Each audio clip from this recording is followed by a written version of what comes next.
నగల దుకాణాలే లక్ష్యంగా దోపిడీలకు పాల్పడుతున్న ఇద్దరు దొంగలను సైబరాబాద్ పోలీసులు అదుపులోకి తీసుకున్నారు. దోపిడీ జరిగిన 24 గంటల్లోనే ఈ కేసును ఛేదించారు.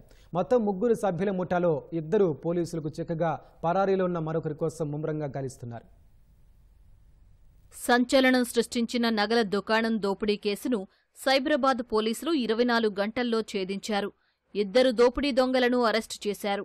ఈ నెల 20న మేడ్చల్లోని జగదాంబ నగల దుకాణంలోకి చొరబడిన ఇద్దరు వ్యక్తులు దుకాణం యజమానితో పాటు అతని కుమారుడిని కత్తులతో బెదిరించి దోపిడీకి యత్నించారు. వారు కేకలు వేసి తిరగబడే క్రమంలో యజమానికి గాయాలయ్యాయి. నిందితులు తాము వచ్చిన ద్విచక్ర వాహనంపైనే పరారయ్యారు. నజీమ్ అజీజ్ కొటాడియా, షేక్ సుహైల్, సల్మాన్ అనే 3 ముంబై వాసులు వ్యాపారం కోసం చాలా రోజుల క్రితం హైదరాబాద్ వచ్చి స్థిరపడ్డారు. అయితే ప్రధాన నిందితుడు అజీజ్ వ్యాపారంలో నష్టపోవడంతో కొద్ది రోజులు ర్యాపిడో డ్రైవర్గా పనిచేశాడు. 2 ద్విచక్ర వాహనాలు కొనుగోలు చేసి ర్యాపిడోలో నడిపించుకున్నప్పటికీ ఆదాయం సరిపోకపోవడంతో నేరాలకు పాల్పడేందుకు సిద్ధమైనట్లు తెలిసింది. ఇదే విషయాన్ని తన స్నేహితులు సుహైల్, సల్మాన్కు చెప్పాడు. 3 కలిసి నగల దుకాణాలను లక్ష్యంగా చేసుకుని దోపిడీలు, దొంగతనాలకు పాల్పడాలని ఓ నిర్ణయానికి వచ్చారు.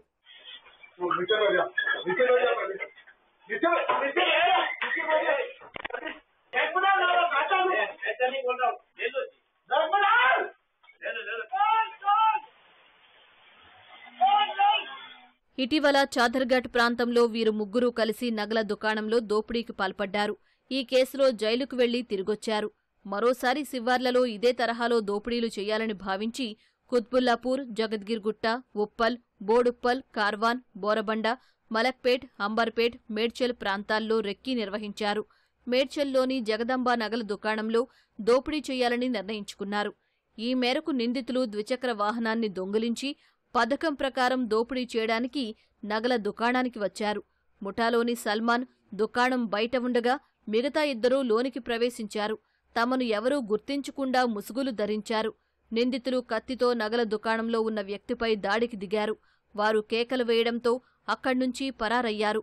వారిని పట్టుకునేందుకు పోలీసులు 16 ప్రత్యేక బృందాలను ఏర్పాటు చేశారు. సాంకేతిక ఆధారాలతో పాటు సీసీ కెమెరా దృశ్యాల ఆధారంగా దోపిడీకి పాల్పడింది పాత నేరస్తుల ముఠా అని గుర్తించిన పోలీసులు వారిని అరెస్టు చేశారు.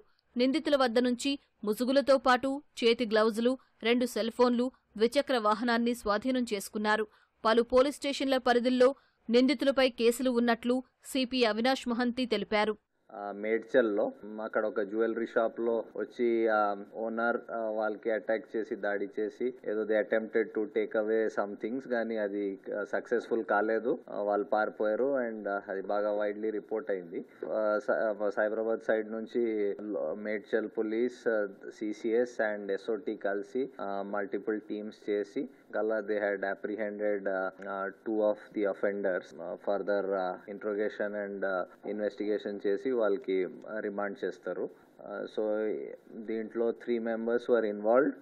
One of them వాడు హెల్ప్ చేశాడు వాళ్ళకి టు గెట్ ద వెహికల్ లో తీసుకురావడం అండ్ అక్కడ అబ్జర్వ్ చేయడానికి. సినీఫక్కీలో వచ్చేసి వాళ్ళు రెక్కీ చేసుకొని అక్కడ ఉన్న నగలు, క్యాష్ రాబ్ చేయాలనే ఉద్దేశంతో వాళ్ళు అటెంప్ట్ చేయడం జరిగింది. ఆ ప్రాసెస్ లో వాళ్ళు అవసరమైతే అతను చంపడానికి కానీ వెనకాడినట్టుగా వాళ్ళు అగ్రెసివ్ గా రావడం, ఇమీడియట్ గా వాళ్ళు ఉన్నది మన సీసీ ఫుటేజ్ చూస్తే 40 seconds మాత్రమే ఆ షాప్ లో వాళ్ళు ఉన్నారు. ఈ లోపు వాళ్ళ అబ్బాయి వాళ్ళందరూ అలర్ట్ కావడం, అతను కూడా చోర్ అని ఆ ఓనర్ మొత్తుకోవడం తోటి అలర్ట్ అయ్యేసరికి వీళ్ళు కూడా పారిపోవడం జరిగింది. ఇమీడియట్ గా మనకి ఇన్ఫర్మేషన్ రావడంతో వితిన్ 10 to 15 minutes లో టీమ్స్ ఫామ్ చేసుకుని దాదాపు 200 CC cameras entry exit points identify చేయడం. మనం చూస్తున్న ప్రాసెస్ లో బైక్ ఆ పక్కనే దగ్గరలో నియరెస్ట్ ప్లేస్ లో ఒక 1 kilometer దూరంలో దాన్ని పడేసిపోవడం మీకు లిస్ట్ చేయడం జరిగింది. A1 నజీమ్ 2 offenses ఇన్వాల్వ్ అయినాడు. A2 సల్మాన్ 7 offenses ఇన్వాల్వ్ అయినాడు. A3 ఎవరైతే ఉన్నారో ఇప్పుడు అబ్స్కాండింగ్ ఉన్నాడు సల్మాన్. అఫెన్స్ కి ముందు కూడా మనకు హైదరాబాద్, సైబరాబాద్ కమిషనరేట్ పరిధిలో గోల్డ్ షాప్స్ ని టార్గెట్ గా చేసుకుని వాళ్ళు రెక్కీ చేసుకోవడం జరిగింది. ఇక్కడ వాళ్ళు రెక్కీ చేసిన తర్వాత వాళ్ళకి ఇది సూటబుల్ ప్లేస్ అని చెప్పి అఫెన్స్ చేయడం జరిగింది. అనుమానితులు కనిపిస్తే స్థానికులు వెంటనే పోలీసులకు సమాచారం ఇవ్వాలని ఉన్నతాధికారులు కోరారు. వ్యాపారస్తులందరూ విధిగా సీసీ కెమెరాలు ఏర్పాటు చేసుకోవాలని సూచించారు.